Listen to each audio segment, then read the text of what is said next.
Riley. Thanks for watching us tonight. Why the voters are propelling Donald Trump. That is the subject of this evening's Talking Points memo. Much has been said about the feckless nature of the Republican leadership as the primary reason why Mr. Trump is this close to the GOP nomination. That's an element, but not the decisive factor. A broad disenchantment with the direction of America has fueled the Trump campaign, and that can be laid right on the progressive doorstep. With his sweep yesterday, Trump simply needs only to win Indiana next Tuesday to secure the nomination. That will not be easy, and he will still need some delegates, but it's essentially over if he takes the Hoosier state. There are four main themes that Donald Trump is exploiting. First, illegal immigration. Many powerful progressives like Bernie Sanders and the New York Times are open borders people. They want a European Union situation where anyone can pretty much go anywhere they want. To the far left, borders are obsolete and anti-poor. Many Americans are horrified by that stance and have watched with anger as U.S. immigration law has been disrespected and even mocked. Trump promises to end all that. Second, economic anxiety.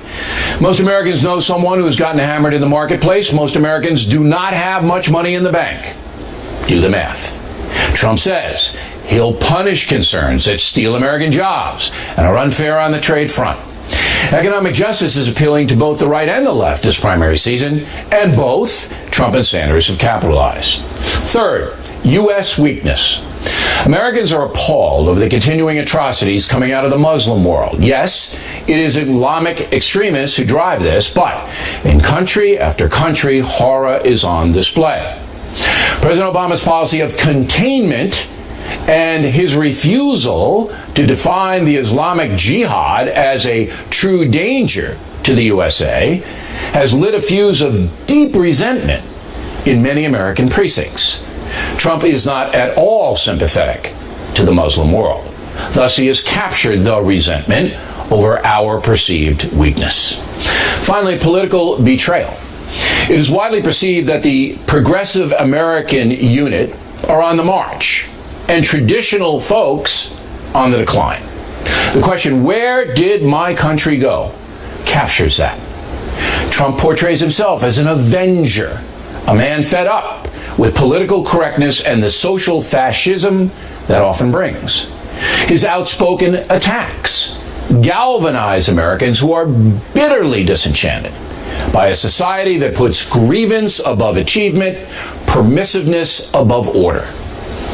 After nearly 8 years of the most liberal president in U.S. history, millions of voters have had enough of a social system that directly denigrates their values and caters to non-working individuals.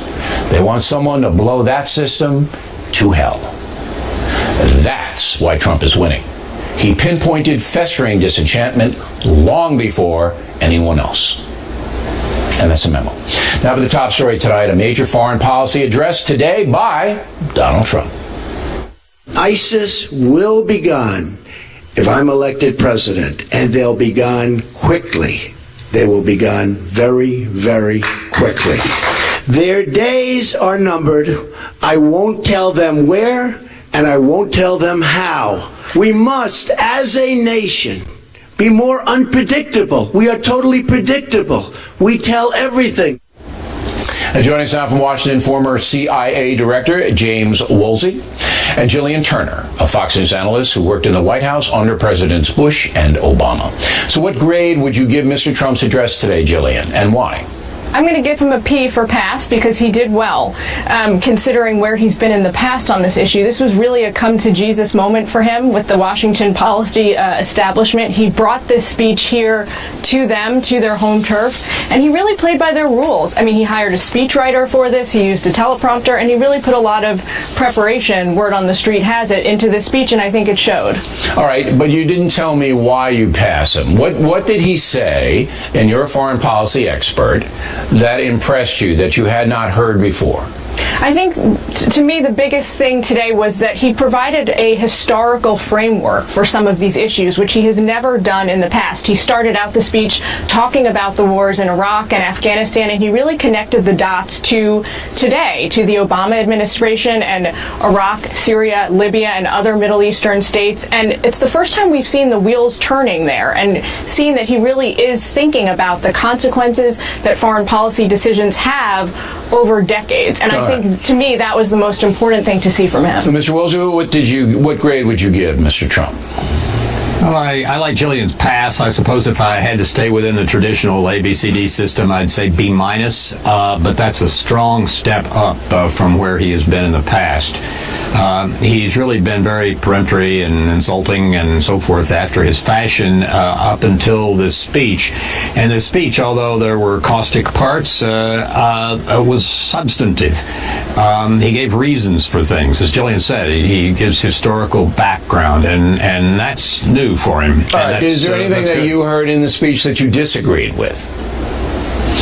Well, yes, I don't like his propensity for protectionism and basically defining our problem as not spending enough on the U.S. and needing to spend less on things like foreign aid and the rest. I think he's really too hard over on that. But why? The main point he made, Mr. Woolsey, was that other countries should pay their fair share. Why are we protecting Japan? I mean, Japan doesn't do anything for us. We trade with them. They have a huge deficit. I thought that was a strong point. If Japan's not going to pony up more money, if the NATO countries aren't going to pony up more money, why do we have to do it all? And if they don't, then Trump's going to kick them out and say you're on your own. I thought that was a strong point. There's nothing wrong with leaning on our NATO allies and other allies like Japan to make more contribution. But he, by talking about rethinking NATO, for example, and particularly when you put that together with his insults over the previous months to our allies and friends, and his acquiescence to various steps by the Syrians and the Russians and others of adversaries, I think Trump has done a pretty good job of critiquing some of. Well, he's put everybody on notice, and I don't think that's a bad thing, because we're really foundering here overseas. What about you, Jillian? I mean, he definitely threatened Japan and some NATO countries. I mean, he absolutely did. He said, "Look, you don't come up with more money, you don't come up with more help for for American interests and your interests, we're going to let you go. We're going to put you out there." Is there anything wrong with that? Well, here's the thing. I think the sentiment of what he's saying when he talks about NATO's sort of deterioration over time, when he talks about weaknesses inside the EU, and he has this very mercenary approach, I would call it, to foreign policy and national defense. He's right in the sense that a lot of people agree with that, but the problem is it's short-sighted ultimately, because by pulling back from forward operating bases in Western Europe, by saying things like we would allow Central Asian countries to nuclearize because it would be cheaper for us, it's short-sighted. It discounts the fact that this is how we project power, how we project influence across the world. It's how we gather intelligence. There's a lot of unseen benefits, or benefits that he's discounting. Yeah, I'm going to talk to Donald Trump tomorrow about the foreign policy situation, and it's going to be quite an interesting interview, I think, because I'm very interested in this. But real quickly, you both agree with his main point that America's perceived around the world is much weaker than we were, say, 8 years ago. You both agree with that? Yes, I do. I think the Obama administration has taken us there. Right, and so we're going to start with we're weaker now, and how specifically is Mr. Trump going to make us stronger tomorrow on The Factor, and we appreciate you guys coming on tonight. Thank you. Next on the rundown, Hillary Clinton preparing to run against Donald Trump. Ed Henry has the inside stuff on that. Also had personal story segment tonight. As we told you weeks ago, Hillary Clinton will be the Democrat nominee for president unless she's indicted over the email situation, and nobody can predict that. Now, last night, celebrating her victories in Pennsylvania, Delaware, Maryland, and Connecticut, Mrs. Clinton said this. Mr. Trump accused me of playing the, quote, woman card. Well, if fighting for women's health care and paid family leave and equal pay is playing the woman card, then deal me Okay. Joining us now from Washington, Ed Henry's covering the Clinton campaign. Are they happy they're going to be running against Trump? I think they have mixed emotions. Publicly, they're ecstatic, and they're saying we can beat Trump. He's going to step all over himself. This is going to be a slam dunk. But I was there in Philadelphia with Hillary Clinton last night at that victory celebration. I spoke to somebody who raises a lot of money for her, and he was saying, look, yes, we think the demographics are on our side. We think she's going to get great turnout with women and minorities, and that she can beat Trump. But we are not certain of that, this person told me, because he says that inside the Clinton camp, they've been watching Trump closely. They see how unconventional he is, how people are in the mood for change. She's obviously a big-time establishment figure, and they say he's sort of confounded the pundits. He's pushed out all of the other Republican candidates virtually, and they're not so sure that he will be as easy to beat as the supporters of the Clinton team believe. So they are looking at this warily. Okay. Now, the moniker that Trump has put on her is Crooked Hillary. We'll hear that a million times going forward. That bother her? That bother them?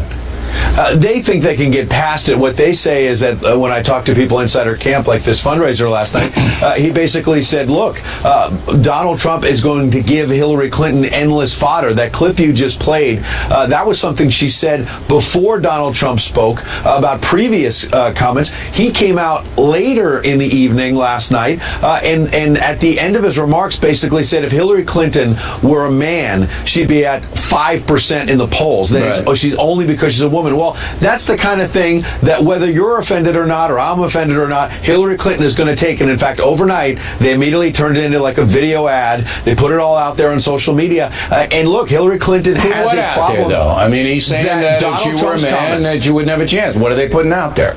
Well, because he was saying that all she has is the quote-unquote woman card. So what are they saying to counter that? Well, you might not. They're saying that she brings a lot of experience and a unique perspective as a woman to the table, and you might not be offended. I might not be offended by what Donald Trump said. There all kinds of people might not be offended, but what it does is whip up some female voters who, frankly, in the primaries haven't been that excited about electing Hillary Clinton. We have an actual segment about that coming up with later on. Now, it seems to me that the Clinton campaign is going to try to segment this election out. So they're going to say, well, Trump's anti-woman. We expect that, right? Anti-woman. Right. Anti-black. We expect that, right? Anti-Muslim. Anti-Muslim, anti-Hispanic, anti-Mexican, anti-everybody, except white guys. And old, dumb white guys. And that's my point, is that they believe he's going to continue to make these controversial statements. No, but let's stay on her. Let's stay on her. I mean, Trump could say anything at any time. But at this point, Americans are pretty numb to it. So you like him or you don't. You're either considering him or you're not. But the strategy seems to be, we'll target our crew, and the crew will turn out, either because they like our candidate or they don't like him, and that'll be enough. Well, I think that's the strategy, right? Yes. The only adjustment I'd make is they know that people are, it's not because they like Hillary Clinton. Their voters are not excited or enthusiastic about her. So what they want to do is make it about Donald Trump and controversial comments. Demonize him further.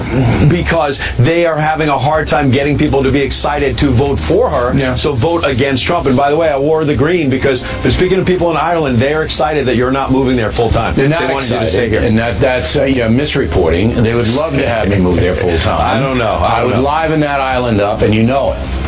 Ed Henry, everybody. Directly ahead, national polling shifting toward a Hillary-Donald Trump race. We'll have the latest data for you. Then Miller. Campaign 2016 segment tonight. According to the Real Clear Politics crew, Hillary Clinton leads Donald Trump by about 9 points in the national polling. That doesn't really mean very much other than a snapshot in time. Joining us from Washington, Kristen Soltis Anderson, a Republican pollster and author of the book The Selfie Vote about millennials. Here in New York City, Patrick Murray directs polling from Monmouth University in New Jersey. Mr. Murray, I'm skeptical about the national polling before the two candidates are defined. Should I be? Yeah, Absolutely. And this is still hypothetical for most voters. In the general election, we're talking about appealing to independents, most of whom are really not paying close attention to what's going on right now. Even now, they don't pay. Even now, with everything that's in the news, they don't pay attention. So what you do is you call them up on the phone, yeah, and you ask them who you're going to vote for. They give you a gut reaction based on. Do they know it's Trump and Hillary in the lead? Do they know that much? They do know that much. They know that much. Yeah, they do know that much. But it's really going to be fascinating to watch. I mean, because we've got two candidates right now who are very unpopular. But they all have they both have total name recognition, Ms. Anderson. Everybody knows them. Everybody has an opinion on them, even the dimmest of us. So the polling, once it gets established, I think will be fairly easy, rather than, a guy like John Kasich. People don't know him. He doesn't poll that well because of that, or am I wrong? Hillary Clinton and Donald Trump have been in national headlines for decades. So they have a pretty established brand, and there is a large segment of Americans who have a pretty unfavorable view of both of them. As we move forward in this election, it's likely that this is going to be a really negative, really nasty campaign. So it's hard to see how anybody's favorables get better from this point forward. But that doesn't really matter, because you have to choose one or the other. When you call somebody up, you're going to say, all right, I don't care whether you like them or not. Who are you going to vote for?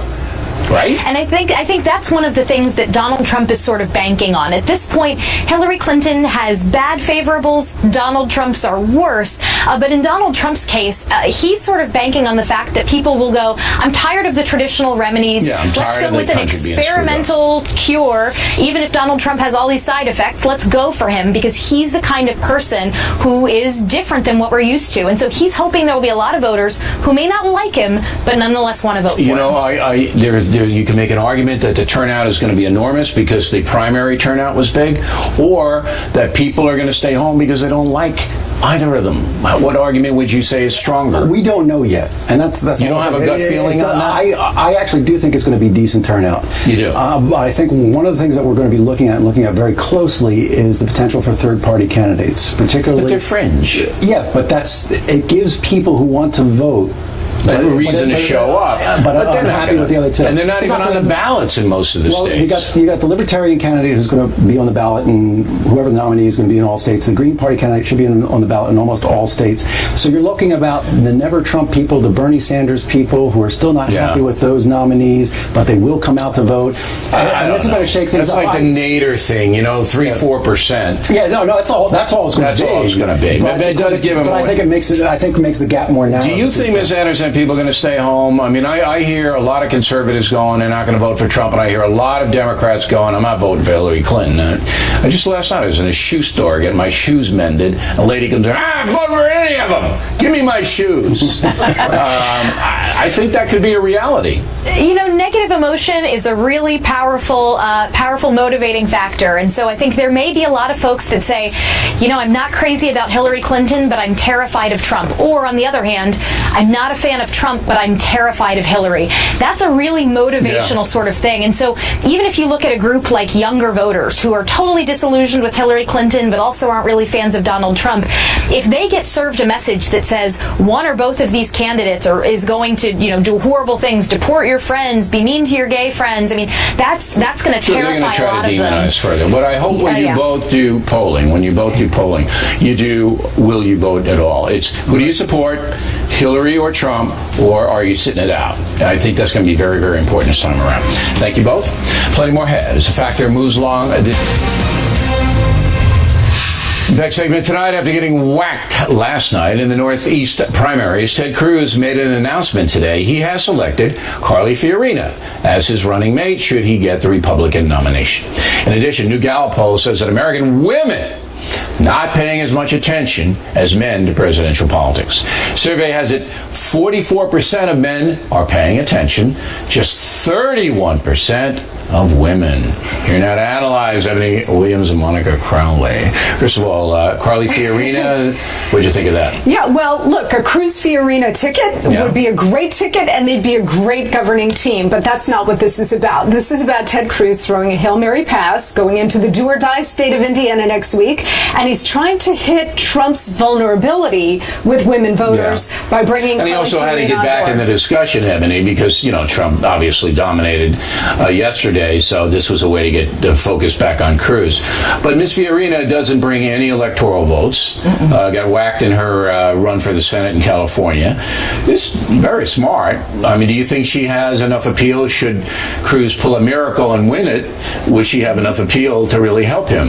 I don't think so, Bill. I really thought it was kind of unremarkable. Here's why. No offense to Ms. Fiorina, but if she was the magic wand that's going to all of a sudden round up female enthusiasm, she'd be in the race still herself, quite frankly. And there's a reason why she's on the sidelines, and I think it's because she had legitimate people paying attention and really interested in her, and they weren't so impressed with what they saw. Okay. And also, don't forget, she's already endorsed Ted Cruz, and she's been on the campaign trail with him already. But there's nothing wrong with that. I'm not you sure always how pick helpful. people you trust. Right. All right, women not paying attention. You know, we work at cable news, and you guys, obviously, you're watching, so you're paying attention. And I'm not going to patronize the audience, but I want to give you a compliment that you're doing this because you like your country, you love your country, you're a patriot, you watch, you're informed.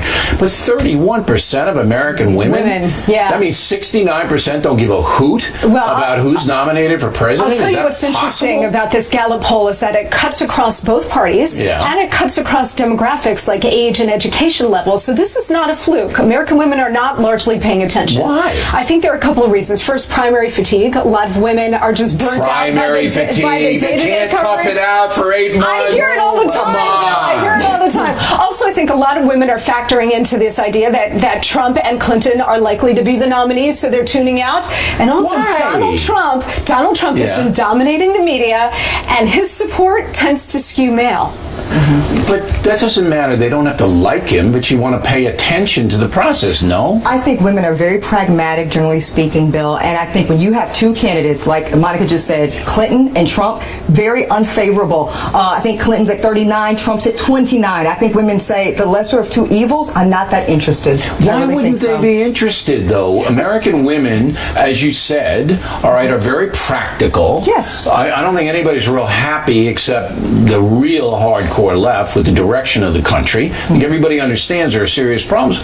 You know, I mean, I'm not saying that you have to watch 10 hours of cable news, but not paying attention at all. Let me just talk about the Democratic women, because Monica's right. It cuts across party lines, but it's even more impactful on the Democrat side. They're even less engaged than Republican women. And that says a lot, right? Because they're the side with the presumptive female nominee. For the first time in American history, there will be a woman nominated to the presidency. They don't want to hear what Hillary has to say. You know why? Because many of them are tired of her. Right. She is not new. She's not Barack Obama in 08. She's not refreshing. So if Beyonce ran, which may happen, if Hillary loses and Trump is right, don't be surprised if Beyonce throws her, whatever she wears on her head, into the ring. That's hilarious. So then, if it were new and fresh, you say women would come over, they would. They're just tired of the same old thing. Is that what you're saying? This is a huge problem for Hillary Clinton because she needs women to come out in droves for her in November, assuming she's the nominee.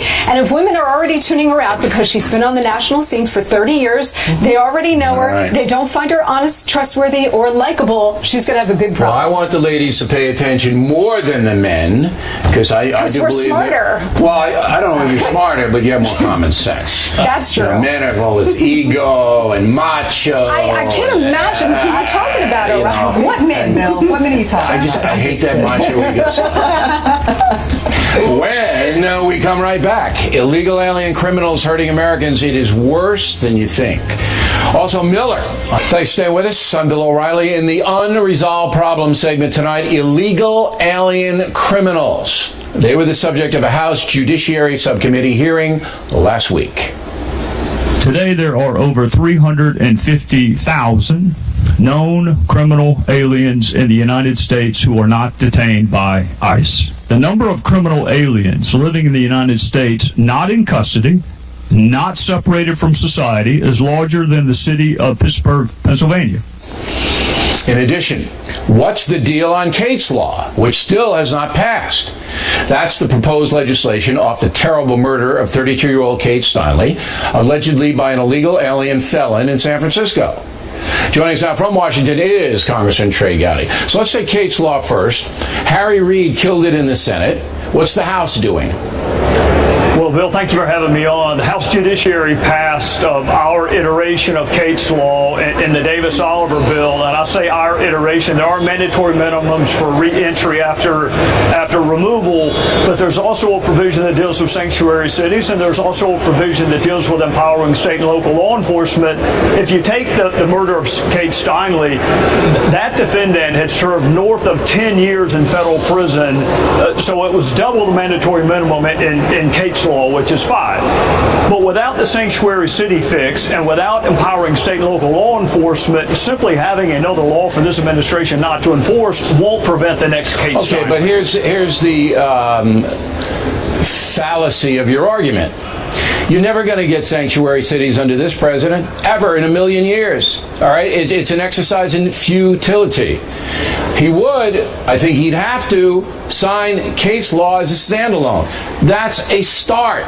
You send a message, and it makes it easier for law enforcement to round up the aliens that you talked about last week, because they wouldn't have to commit a crime. All they have to do is defy deportation. If they're an aggravated felon, you sweep them up and arrest them right away and put them in jail for 5 years. So when you tie it in, and that's what they did in the Senate with sanctuary cities, you know it's not going to pass, Congressman. Well, at the risk of disagreeing with you on your own show, you can do that. I mean, come on, go ahead. I have been in Congress for 5 years, and I have watched this administration not enforce a plethora of laws, including laws that have mandatory minimums like our drug laws. Remember, Eric Holder passed a memo explicitly so prosecutors could get around mandatory minimums. This administration has no interest in enforcing immigration laws. Well, that's obvious, though, Congressman, but it's your job as head of the Judiciary Committee to go around the president. We all know he's not going to enforce the law. We all know he's going to stick up for sanctuary cities. We know that. But Kate's Law is different. I think you could mobilize both parties, and you'd want to know on the record who's against that, who's going to vote against that. Stand alone and just start the process.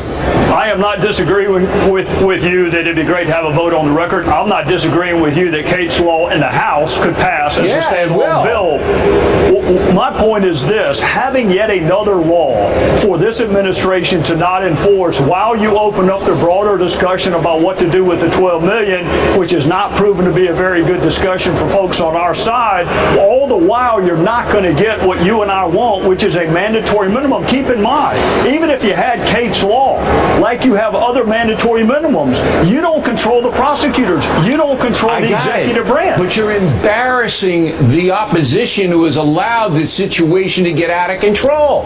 And you're giving relief, at least to the Steinle family and the thousands of other victims, families who have lost people to violent, illegal alien felons. You're doing something. We know this administration is corrupt on this issue. Everyone knows it. Embarrass them. I'll give you the last word. Well, thank you. Again, the law that the House Judiciary passed does have mandatory minimums, so it is similar to Kate's Law. I do get your point that including sanctuary cities and local law enforcement adds additional reasons to not support it. I would be thrilled to vote for Matt Salmon's bill, Kate's Law. I just think our time is probably better spent finding a chief executive who's actually going to enforce the law. You can walk and chew gum at the same time, Congressman. But think about it, if you would, with all due respect. I'd love you to break it out, because then I can go with it, and we can really pinpoint the bad guys here, and that's what the people need to see, who the bad guys are in Congress. Hey, Congressman, we always appreciate you coming on. Thank you very much. Yes, sir. Miller's on deck. Serious story tonight. Violence in Southern California over Donald Trump's quest to be president. Right back with him.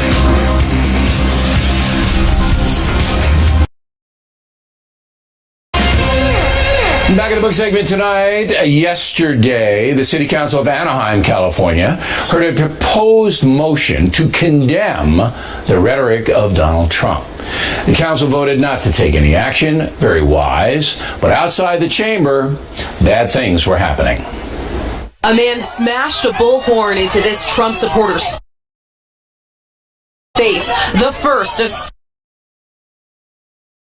several confrontations between supporters and opponents of Donald Trump.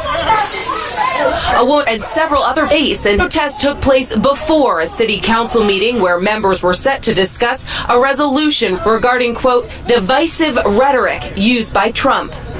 Many in the crowd criticizing Councilwoman Chris Murray, who added the resolution to the agenda. Tensions remained high throughout the meeting. The mayor had police remove 2 men who were arguing over Trump. At this point, we really don't know who started the fracas outside, but it was obviously nasty. Joining us from Santa Barbara, Dennis Miller. So it looks like the Golden State, California, where the sun shines and you get the nice beaches and mountains, is ground zero for anti-Trump forces. How do you see it? You're kidding, Bill. You've seen this stuff in New York all over leading up to this. We live in the age of the violent do-gooder. And if you're saying you don't really know who's starting some of this stuff, you remember that rally that they had to Trump shut his speech down. Are you saying this just happened in California? Because I don't get that at all. And by the way, can I say to any parent out there in any of the 50 states, if you're going to a political rally, you're a moron if you take your kid with you. You are a moron. That's and a good bad point. parent. Leave your kids at home. It's gonna get weird out there. But here's my point. Number one, California? Number one, this wouldn't happen, in my opinion, in Indiana. All right, now it happened in Chicago, and you were absolutely right. It was organized by these far-left websites, but this wasn't. This was like a local thing, Anaheim City Council, dopey discussion, condemning rhetoric. You can condemn rhetoric from you or me or any politician. Why waste anybody's time? So what is it about people that they want to spray each other with pepper stuff because they don't like the candidate? I don't get it. I'm not getting it. I'm sorry, Billy, I just don't get the question. You know this is going to get feisty. You know this country. The organized zealots are going to be trouble, but the regular folks, so I'm surprised. When you say I don't know who sprayed who, you can't do that. You have to find out who sprayed who. It was impossible. And that we tried. person's at fault. We tried. If you're going to do the, you couldn't do it. I'm sorry, but if you. We tried to find out who was at fault in Anaheim. The police don't know. Nobody knows who set it off. There were protesters on the anti-Trump side. There were protesters on the pro-Trump side. Who threw the first, whatever they hit the guy with, I don't know. All right, let's go to Trump himself. Now, today he was presidential in the foreign policy address, but I think it was yesterday or the day before, he was after Kasich. Roll the tape. I'm always telling my young son, Barron, I'm saying, and I'm always with my kids, all of them, I'd say, children, small little bites, small. This guy takes a pancake and he's shoving it in his mouth. It's disgusting. Do you want that for your president? I don't think so. So I guess he was on Food Channel or something. So, I mean, I think that Trump, no matter how presidentially he acts, is going to always revert back to the one-liners when he can. Well, listen, this whole thing about acting presidential, I remember when Obama said, I don't know anything about what happened in Boston, but the cops acted stupidly. I assume he was president when he said that. So acting presidential is all over the map from what it used to be. Acting presidential, quite frankly, since Bill Clinton was having interns, has changed a lot. You have to give him that. Now, as far as the eating thing goes, Bluto Blatarsky in Animal House didn't eat like Kasich eats. By the way, Kasich just asked Trump to be his vice president today. So you think John's living in dream world? I don't know what to tell you. He is asking us to turn over the presidency to him. He eats like Beowulf if he had survived a Chilean plane wreck in the Andes, for God's sakes. You see him taking a big bite out of that like it was an unearned delegate? Come on, John, wake up over there. Chew your food. You look like you're crazy. Look at him. He's always crazy. And then he'll look up after he's got all this Bialy spilling out of his pie hole and say, I met a young girl today. She fainted because she met me. And I said, why are you fainting? She's not fainting because she thinks you're a rock star. She's fainting because you eat like a carrion bird. What was Bluto's last name again? I don't know, but that's going to be, when they ask him to put his hand when he is president, he's just going to have potatoes in his mouth and go. All right. I think Miller wrote Trump's line, by the way, a couple of days ago. And we would like to remind everybody we have the best Father's Day gift on earth. That is tickets to see Miller and me in person and the Who Wants to Be President live show. Fairfax, Virginia in just 10 days. Mohegan Sun, Connecticut, Father's Day weekend. Also upcoming Reno, Denver, Atlanta, Biloxi, Mississippi. Make Dad and Granddad very happy. They'll never forget it. Info on BillO'Reilly.com. Fact and tip of the day, analyzing how we have called the presidential race so far. The tip, moments away.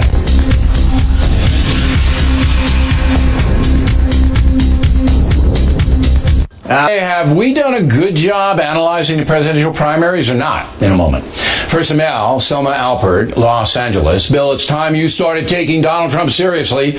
You were stunned by his New York victory. Not true, Selma. I predicted it, as well as last night's results. Stick around for the tip on that. Gail Caldwell, Dallas, Texas. O'Reilly, you said all hell will break loose if Trump is denied the nomination at the convention. He must go by the rules, sure. But Trump now has more votes than Mitt Romney received. If the Republican Party denies him because of procedure, all hell will break loose. Not a tough prediction. Stephen Zollner, Lake Havasu City, Arizona. Bill, why haven't you pointed out that Cruz and Kasich are both politicians and as such are part of the overbearing political corruption we have? Because that would be grossly unfair, Steve. Surely you know that. Both the governor and the senator are honest men of accomplishment. Una McLeod, Farmingdale, New Jersey. O'Reilly, your discussion with Charles Krauthammer had me shouting at the TV. You are right. Underprivileged children need direction and guidance to change their situations. Dick Tremaine, Messick, Michigan. Krauthammer had it right about strong families and a good K-6 education. That's what will get students ahead. I think I've said it 1 million times, Dick. Millions of American kids do not have good parents. They need help above what the system provides. Marianne Liganaro, Naples, Florida. Mr. O'Reilly, please explain why you seldom show any respect for Charles Krauthammer. You constantly interrupt him, which is most annoying. I think I've said this 1 million times. The Factor is a debate show. We go back and forth within a strict time limit. Therefore, interruptions take place. Come on. Ralph Varney, Edmonton, Canada. So Waters found people who want free stuff? Surprise! I suspect all the tax breaks O'Reilly pays high-priced accountants to exploit would be considered free stuff. You are misguided, Ralph. I render to Caesar a tremendous amount of cash. Caesar needs a wheelbarrow to take it. Caesar makes the rules, and I follow them. By the way, my accountant Swifty will be thrilled that you consider him high-priced. Rupesh Govil, Mumbai, India. I became interested in politics because of the Factor. You tell the truth, O'Reilly. Any chance I can get your books here? BillO'Reilly.com ships to India, Rupesh. All you need is a valid credit card. In fact, we ship to most parts of the world because we're on just about everywhere. And if you would like signed books for Father's Day, please get those orders in. And check out our store for the Patriots Welcome Mats and other great gifts. All the money I get from BillO'Reilly.com, no matter where it comes from, is donated to fine charities, some of which are listed on the website. And finally tonight, the Factor tip of the day. Every time you make a prediction about a political situation, some people object and you get nasty letters. But the Factor's presidential primary coverage has been right on. Since last summer, we have made very few mistakes and have always been out front of the media pack. Here's what I said 1 week ago. Talking Points does not see a way for the GOP establishment to stop Mr. Trump, even if he doesn't have the 1,237 delegates needed to be nominated on the first ballot. Simply put, Trump is so far ahead that Ted Cruz and John Kasich, or any other Republican phantom, simply does not have the constituency to take the nomination away from Trump. Got a lot of heat for that, but now a Trump victory is all but certain, unless he gets hammered in Indiana and California. So here's the tip. It takes a fair amount of courage to prognosticate, but if you want to be a leader, you have to be bold. Not fresh, but bold. And that is it for us tonight. Tomorrow, a special report from San Francisco where civil order is breaking down. Also, please check out the Fox News Factor website, different from BillO'Reilly.com. In addition, we'd like you to spout off about the Factor, O'Reilly at FoxNews.com, O'Reilly at FoxNews.com. Name in town if you wish to opine. Word of the day, I love this. Do not be a poltroon when writing to the Factor. Again, thanks for watching us tonight. I'm Bill O'Reilly. Please always remember, the spin stops right here. We're definitely looking out for you.